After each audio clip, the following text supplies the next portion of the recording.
Adrian Zelaia Gabon tangietorri. Gabon. Gaur ezagutu ditugu langabeziaren otsaileko datuak. Oroar bai Nafarroako gobernuak, bai Eusko Jaurlaritzak, bai kortzat jo ditu. Josu Erkoreka entzun dugu esanaz gainera norbaiteko tendentzia bat ere erakusten dutela. Zuk eskuartean dauzkagun datuekin gauza bere esango zenuke, edo pixka bat Gorka Maneirok esan duenaren hildotik, ikusi egin behar da zer nolako lana, zer nolako lanpostuak, zer nolako lanbaldintzak dauzkagun eskuartean, zein dazuk egingo zenuken irakurketa? Bueno, Gorka Maneiroen iritzia oso gogorra izan da, entzuna izan da, interpretazioa, bere interpretazioa da, oso informazio txarra da, edo oso berri txarrak direla. Bueno, bestetan esan dugun, nik uste dut jendea... Berri txarrak dira edo ez?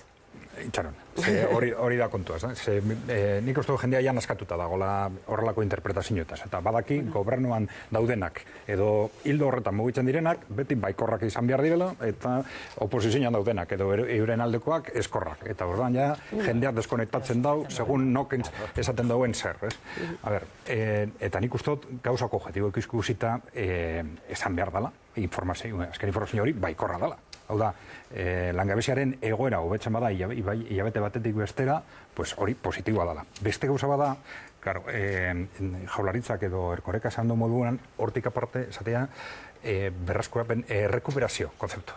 Errekuperazioan, horrek adierazten dugu, errekuperazioan aurrera goiezela. Hori beste, ja, interpretazio orokor bat dago horren atzian, eta, hilabetearen datuak baikorrak izanik, hori kokatu behar dugu kontestu orokorrek. Kontestu orokorra oso txarra dela. Edo zein kasutan aipatzen da, azken 10 urtetako otsailiko beren adala, eta otsaila badala neurri batean, nik ez dakit neurtzen, baina hilabete berezi bat, hori diote. Bai, eta aurreko otsaiekin konparatuta datu onak dira, horrezagatik, hilabetearen interpretazioa baikorra izan behar dela. Kontestua oso txarra dela, gero komentatu dugun moduan, nazioarte mailako kontestua oso kritikoa dalako eta arriskutsua dalako. Bueno, oraintxe gatoz nazioarteko kontestua zertzera, zer, zuk irakurketa egiten duzu langabeziaz? Bueno, nik uste dut datuak onak ez direla, baina asko sobeak direla. Oberuntz goazela, argi dagoela. Eta horretan Adrianekin bat natorez. Eta kontestua ikusita, uste dut, itxaropena izan behar dugula, oberuntza joango garela, eta, lan egiten ari dela, ez? Estatu mailan, erkidegoan, eta zentzu horretan, itxaropentzu, eta urduri egon gabe, oso zaila da, izan dugun krisi hain handi honetatik ateratzea, eta krisi, zuk esan duzu, krisi kontzeptua edo errekuperazio kontzeptua ezberdina da, ez? Krisian bagaude, baina errekuperazioan ere bagaude, orain bagoaz goruntz.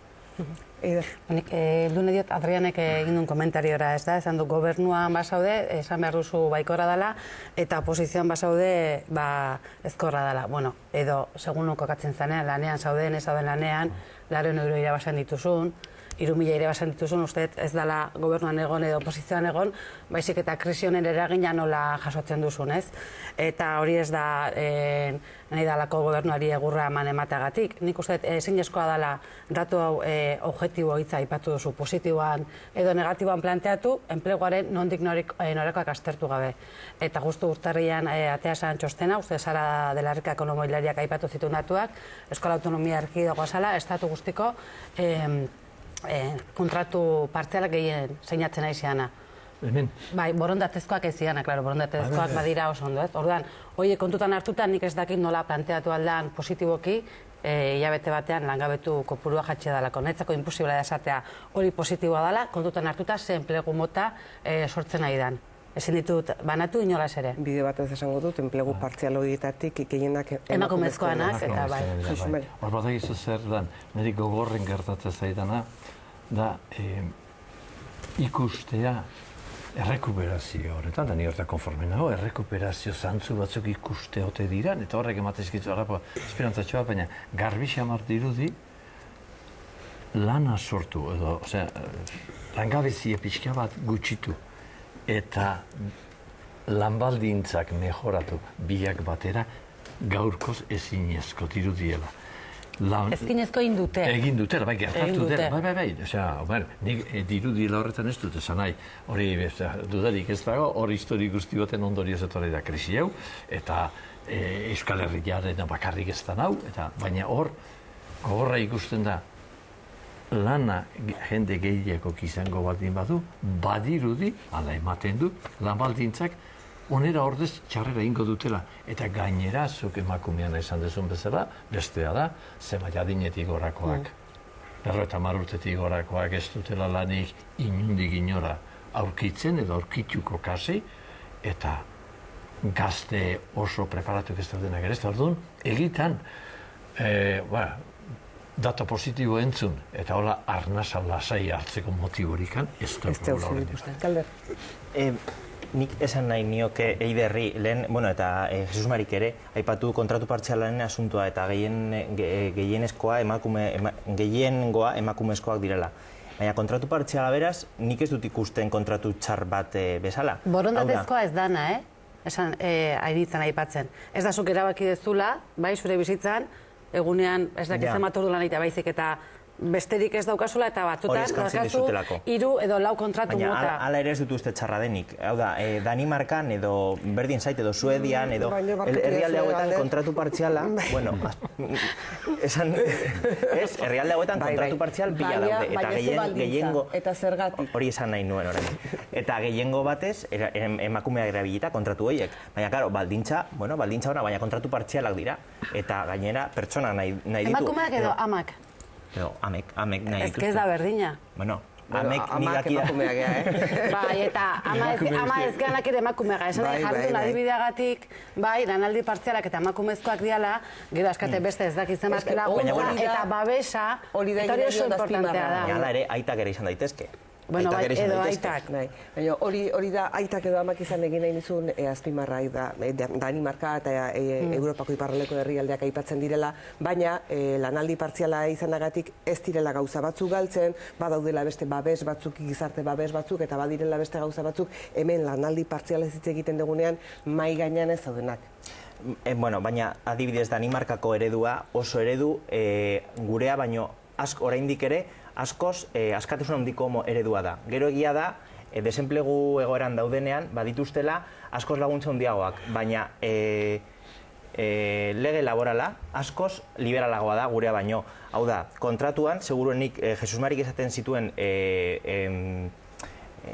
nola esaten da, baldintza horiek, askoz txarragoak zuk esan duzunarekin txarragoak izango direla, Danimarkan dituzten baldintzak, edo berdin zait Danimarka, baina kasu hori da, Danimarkakoa ikasi dut kasu hori, eta egia da, agian baldintzak ez dira zuk esaten duzun moduan hobeak, txarragoak dira, baina nire esatez dira txarragoak dira ezberdinak.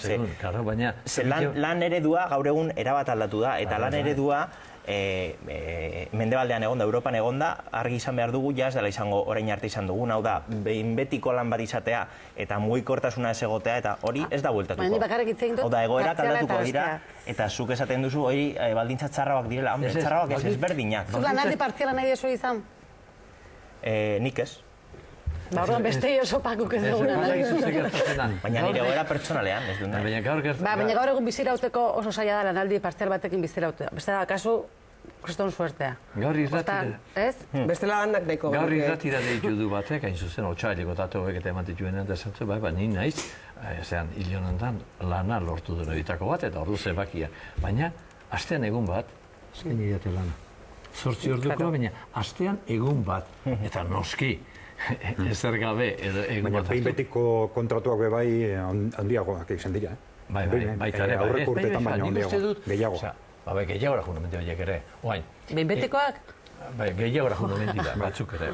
Oso gutxi izatetik. Dinamarka aipatu du Galderrek, ezakitzuk ezagutzen dezun kasua, zerbait esango zenioken Galderrek kasua. Dialektikoki, hori askotan esan dana, ez da, flexi securityren konzeptu horretan. Kontuz behar da, konzeptu hori azaltzeko zein kontestuan gagozen, horrek eskatzen dau langabezi gutxi egotia, posible egiteko securityren partea, ez da, hori ezin da saldu parte baten. Ezin da flexi securityren konzeptua saldu flexian oinarrite duta bakarrik securitea ahaztuta.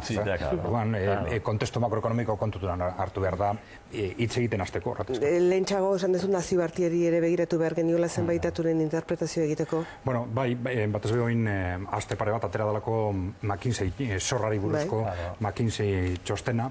Gehietan 2 urtean behin edo ateratzen den txostena, beste batzuk dagoz, baina igual da onarpen gehien duen txostena mundu mailan oro har zorraren egoera egiaztatzeko edo.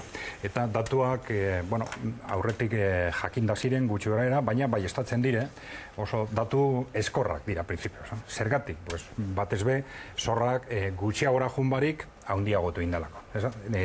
Krisia lehertu zanetik, 2007-tik ona, 2007an mundu mailako zorra, barne produktu gordinarekin konparatuta, zorra zan 179, eta orain dago 196. Eta, horrek zer esan gura dago? Oro har, krisiaren aurkako estrategia, krisiaren aurkako politikek porrote egin dabela. Txostenean esaten da, ekonomistek porrote egin dabela, pensatu zutelako, kalkulak egin zituztelako, krisia alertu zanetik, pensatzen, hori zorraren kitatze hori, segituan hasi beharko zala, eta hori ez da gertatu. Askotan egin diren azterketetan komentatu, krisi finanzieroetan normalean, zenbat denbora iranten dute, gutxi gora bera, estadistikoki 7 urte. 7 urte, desapalankamiento edo zorraren jeizte hori hasten danetik. Zer gertatzen da, ondino ez dala hasi. Zor pribatu apur bat jeitzi da, baina zor publiko handitu da askoz gehiago. Orduan, prinsipio oso horrek azaltzen dauz, zein punturaino ez da bakarrik zorra. Hor dago deribatuen merkatua bai. Zergatik gure mendebaldearen sektore finanziero egoera kritikoa da, eta kritikoa izaten ere da urte guzti hauetan, zergatik hartzen dira neurri bereziak, neurri extraordinarioak etengabe, adibidez, banko zentralek, eta interestaseak zergatik jarraitzen dauden moduan, orduan, datu konkretuak edo epe motzeko edo batetik besterako datuak onak izan, zeintxarrak izan, azpian hau dago. Orduan, edozein momentuan lehertu daiteken sektore finanziero bat. Zimarraren bat gai horren inguruan zerbait erantzun nahi? Hori haitu da, beldurtu gehiago itzaitula animatu, baina hori horrela da. Eta gero, gaine esaten bandi badezu, Euskal Herri konkretutik begiratuta guretzat Europan, Frantzia eta batez ere Alemania, eta indartsu ikustea oso importantea da, esportazioa eta gehiago itezka, eta hori ere ez dago, haiek ere ez daude egoera honean, eta orduan esatezu, ertera errexa ez daukagu, nik entzuten diodanean, Rajoy jaunari entzuten diodanean, Espainia idala inor baino azkarrago idiotzen, esaten dut, nahi horrek. Hori edo marka Euskadi, Hori edo marka Euskadi epatzen danean, ze ondo ze enplegu kalirate daukagun. Tarentzako dezuen. Iruditu zaizu astenetan Bilalabitiak, astenetan ez aurreko astean Bilalabitiak egindako agerraldiak inflexio puntu bat markatu duela, zergatik eta zertan? Bai, nik uste dut ez nik bakarrik, komunikabidei batzutan azpimarratu da, agerraldi hori, adierazpen horiek, nolabait inflexio puntu bat markatzen dabela bi zentzutan. Batan, baztertzen dalako. Iaia betiko, akziodun pribatuak sartzearen aldeko estrategia, eta bezaitik espansio estrategia. Eta hori, bi konzeptu horiek markatu dabez aurreko presidenziaren ibilbide estrategiko. Beraz, azken etapan Mario Fernándezek esan dakoari nolabaiteko galga edo jartzen zaiola? Bueno, aldaketa, aldaketako erosue, 180 graduetako aldaketa dela. Hori oso importante da, beste kontestu bat zabaltzen da, oso diferentea, erronka instituzionalak hor jarraitzen dabe, zer gertatzen da banku fundazioekin, banku fundazioek duten kontrolarekin, banku fundazioak askotan esan dugunen moduan, behin-behineko figura dira. Eta orduan horren ordez, pentsatu beharko da zer datorren, eta lehen bailen gainera. Baina, behintzat, panorama estrategikoa aldatuz doia. Eta panorama estrategiko hori zuk hemen defenditu izan dezunetik gertuago dago? Bueno, nik uste du bai, ez, klaro. Etengabe bilikara hori. Itxaropentsuago ikusten dezu bera zentzu horretan etorkizuna? Bai, argi da garbi, bai. Bai, zuen zaitu zaizue, Galder? Bueno, Kutxabanken panorama estrategikoa argi dago aldatu egin dela Bilalabitiarekin. Agian Bilalabiteak eraman nahi duen estrategia egokia izan daiteke. Niri benetan gustatzen zitzaidan Mario Fernándezek zuen ikuspuntua eta akzionista pribatuen sartzea ez zitzaidan inolako errefusarik gauzatzen. Hau da, zeo osasuntsu bezala ikusten nun. Baina, agian Bilalabiteak egin nahi duen jardunbidea ere egokia izan daiteke. Ez dakit. ikusi beharko dugu, nola di joan Kutxabank. Bueno, ez diogu begirik enduko azpimarran, hori jakintza zera horretik. Gipuzkoa garaile foro berria, Josumari, ikusi dituzu, aurkezpenean, Adrian zuk ere bai. Eta nik, zer zabete bat, postu egin naiz, gizarte zibilian indar berriak sortzea eta elkartzea eta Gipuzkoari, Gipuzko indar berritxo aleginek egiteko, eta horrenik hori importantea dela iruditzen zait, eta hori ikusi dituteren zenbait jende, eta gaina konfiantzazko jendea eta bar, oain esan behar dut, lehen komentatu dut eta bar, hartu, eta Madriltik etorri zaigun emakume bat, eta Donostiarra beraz, baina horretaz aparte, dena gizonezko zinguratzea, Gipuzko aurrera atera beharreko jende guzti horietan gizonezkoa bakarrik, hain zuzen dakigunean, emakumeak zenbaten enioko garrantzia duten ekonomiaren etorkizunean, izan duten eta duten. Horiek, baina ere gutxi agertzen dira, nabarmen gutxi. Talde hortan bakarra. Bakarra. Ba, nik ez dakit nola deitu presio talde, ere deituko nioke, ze beraiek inorrek nolabait kritika egin aurretik ja esan dute ez dakatela inolako intentzionalitate politikorik. Bai, ez etiketa politikorik, eta justu aurkezpena egin behar dutela ustaiaren 25 edo ekainaren 25, baina orain aurkeztu dute sarea, ez nahiko niri arraro iritu zait. Zuk asalduzun argazkitik haratago, Juanjo Alvarezek adierazpenetan esan zuen, bueno, kontutan hartu barzala Gipuzkoako ingurumaria oso politizatua zegoela, dana politika kutsatua dagoela ez, eta horren aurrean zerbait egin barzala. Eta, bueno, zer da politizatua egotea, Gipuzkoa, Bizkaia, Araba, Nafarroa edo beste lekua baino politizatua dago, horregatik hartzen dionik kutsu politikoa ez partidista, eta...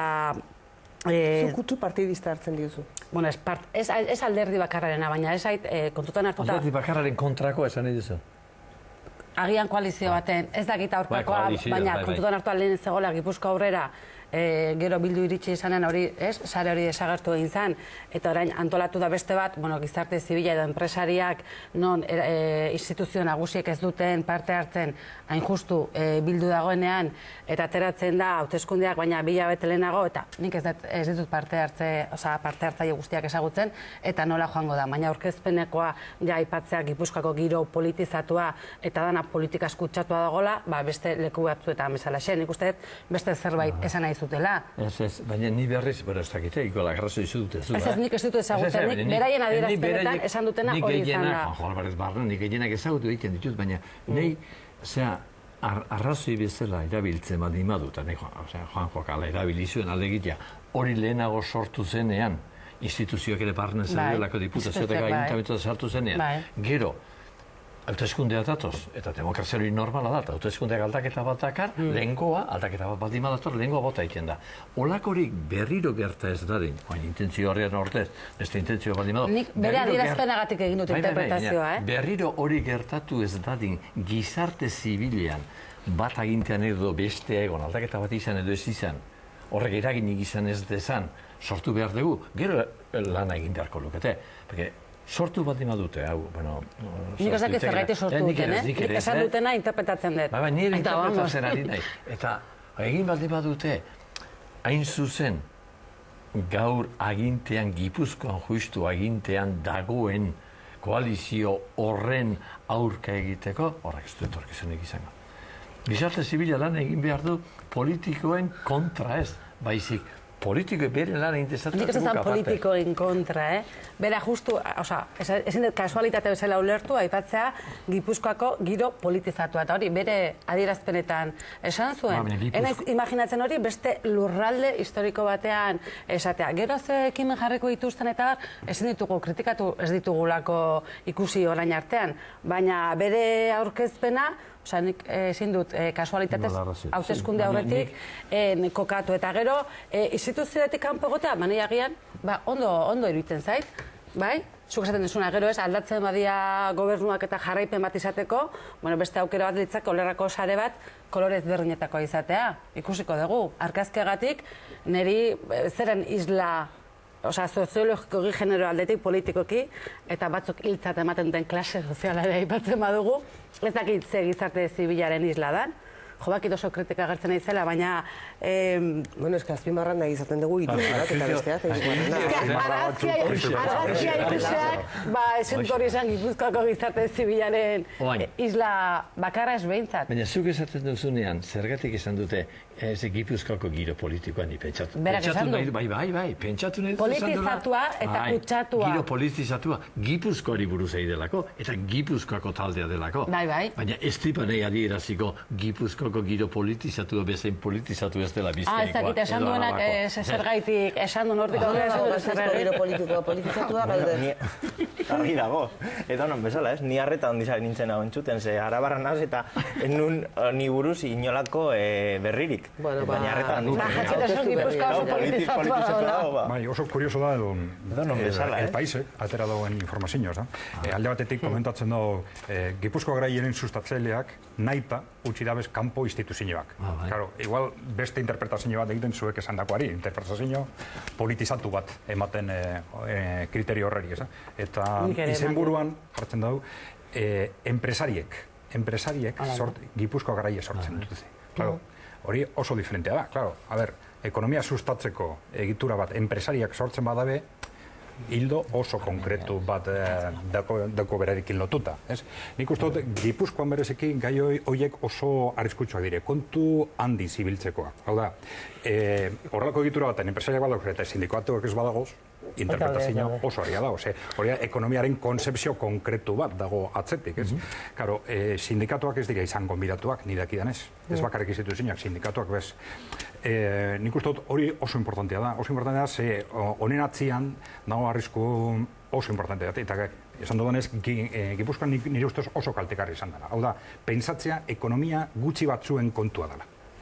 Eta ekonomia, gauza bada, ez da politikaren kontua. Ekonomia ez da enpresen kontua. Ekonomia enpresatik aratago askoz gauza gehiago da. Hor dagoz egitura politikoak, hor dagoz hezkuntza sistema, ikerkuntza sistema, gizarte oso azkenian. Ekonomia da denok egiten dugun gauza bat. Eta enpresa bera ez da enpresaren kontua. Dagoz enpresariak, langileak eta interes talde guztiak. Hori oso importantea da gizartea ez desmobilizatzeko.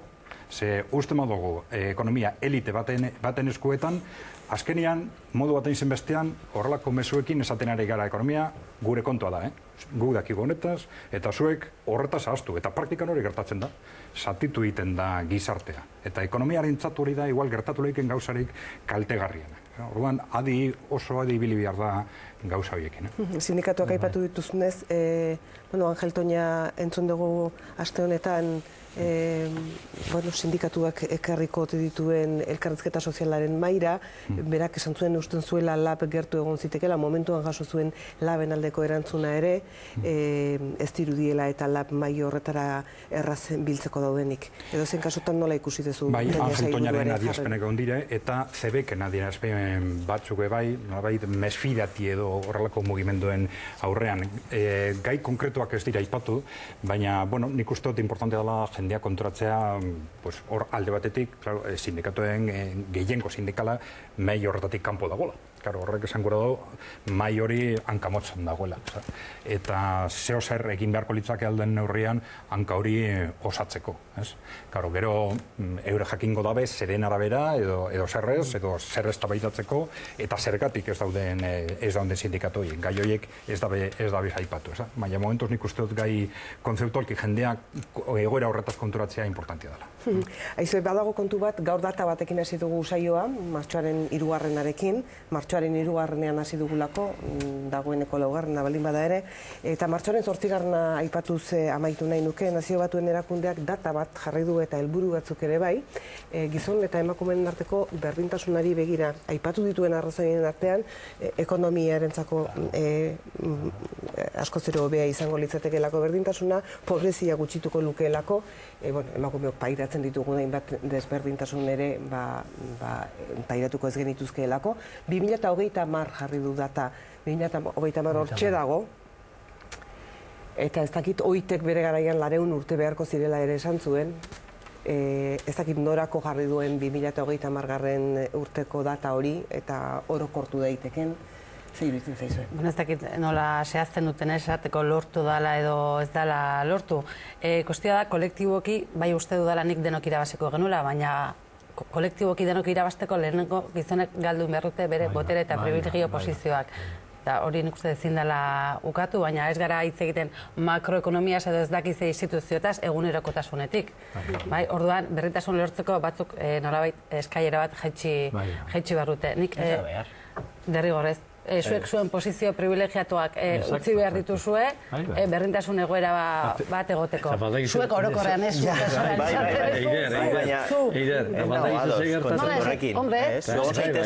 zuk ez badezu inoiz etxeko lanak asumitzen edo zaintza lana, bai? Baina zer gertatzen da, etxeko lana egitea...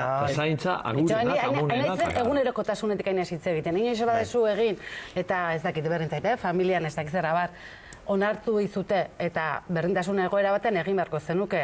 Horran zuretzako da, nolabaiteko posizio komodo bat, orain hartan izan dizuna, ustea. Zentzu horretan esaten dut. Hori konpartitzen dut. Baina hori mikrotikan goraino, Baina honi gordea bain gauza bat esan dizut. Privilegioak gizonezkoak eduki dituela historiko gita eta azkalak gaur ere, gauza evidentea da. Eta hartun garbi esan behar da, privilegioak borondatez ez tirala uzten. Batean batek guztitzake. Pertsona batek eta bestea konkretu bai, baina gizonezko taldeak, orduan, emakumezkoa jakin behar dut eta horregatik 2010 marreako. Baina guztiok izan ditzazkegu privilegioak. Emakumeak eta gizonezkoak. Eta gero noski emakumezko marroan daude besteak irabazteko, hau da ekonomia. Baina lertu jazuz ezan nahi dudan, adibide bat, posizioa galtzena edo privilegioa galtzena. Horregatik nik, dana askatasunean hemen lehen euskera zaipatu ez duena, eta, karo, belarrira oso ondo egiten du askatasunean, baina askatasun horrena faltsua da. Nik euskaraz askatasunean ez dut hitz egiten, edo ez dut beti hitz egiten, ezin dudalako.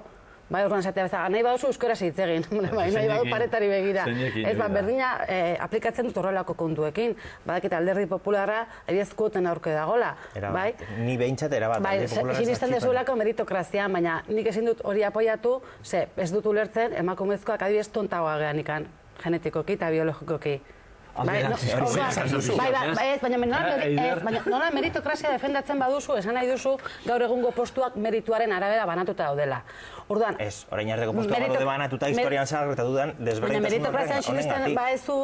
Meritokrazian sinisten badezu, esan nahi zu adibidez, administrazio kontseilu bateako ulertzen dezula emakumezkoak ez dakagula gaitasunik, ze bestela egongo ginateke. Meritokrazia hori da. Esaten izu zergatik, historian zahar gertatutako desberdintasun honengatik. Eta hori ja pasatu da. Ez da pasatu. Ez daukagu inoko motxilarik eta jarraipen bat. Ez da pasa. Eta horren zeite irten bidea. Eskuntza eta eskuntza, familia eta eskola. Baina ez kuotak eta ez inposaketak. Entzun dezu, emakundek esan duena, irudia oso nahi iruditzen zait martxak sortzeako, ez da? Gorputz erdia aurrera eta gorputz erdia atzera. Eta, bai, nik postu naiz hori irudi batean ikustea, ze ni oso gaztea naizen horren, ni baino gaztegoekin, egitan zaten dut, hauseri hitzein askotan, alarmatu egiten naizela, ez da? Ez dakidan kontzientzia eza edo ez ikustea, orain dikan urrun gaudela berrintasunen. Nire gustatu zait emakundeko txartela oaintxe, Jesus Mari, asko gustatu zait, hori irudikatzen duelako, baina emakumearengan bakarrik jartxoke duen pixu guztia, hori ere iruditu zait. Eta uste dut, hontan, elkarrekin egin beharko dugula aldaketa. Privilegioa guzteko irabazteko danera. Elkarrekin lan egite horretan, emakumeak ez zaitzazen deskuidatu gauza batekin. Ez da gal konseilu horietan gizonezko bakarri daudela historikoki horrea etorri diralako eta hori zeingo dugu, baizik hor mantendu nahi dutelako gizonezko. Horregatik esan dut privilegioa, na? Mantendu nahi dutelako, zergatik.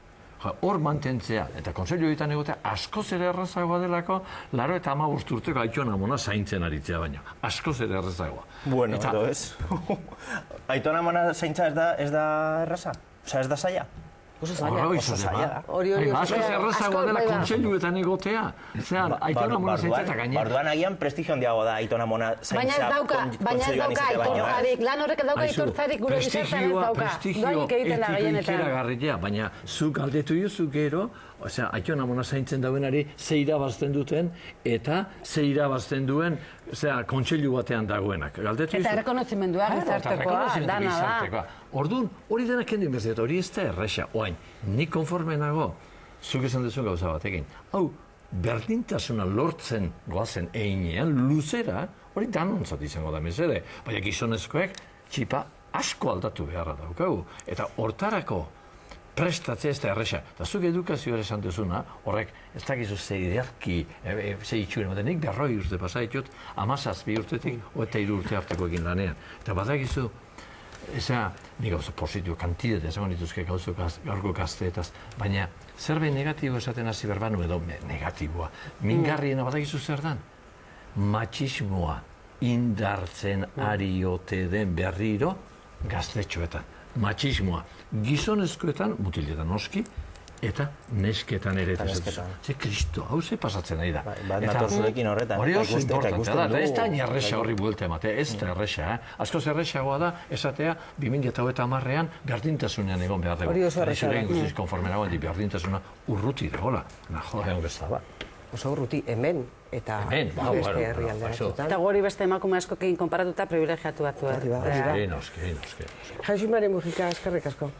Gaur ere gurekin izateagatik, Eider Alkorta eskerrik asko eta Galder del Campo eskerrik asko ekarri dituzuen iritzi guztiak egartzeagatik, eztabaidan aritzeagatik eta azpimarra egiteagatik gaur egunak eman dituen hainbat gairi Adrian Zelaia mila esker zuri ere, etorri datorren astean ere, eta izango dugu, egunak ematen dituen kontuen arabera eta gurekin dugun konbidatu nagusiaren arabera, zer kontatu eta zer esan mila esker izan diguzuen arretagatik, badakizue bihar arratsaldeko 4 eta 4 egunero bezala zuen zain izango gara, eta ez hutsegin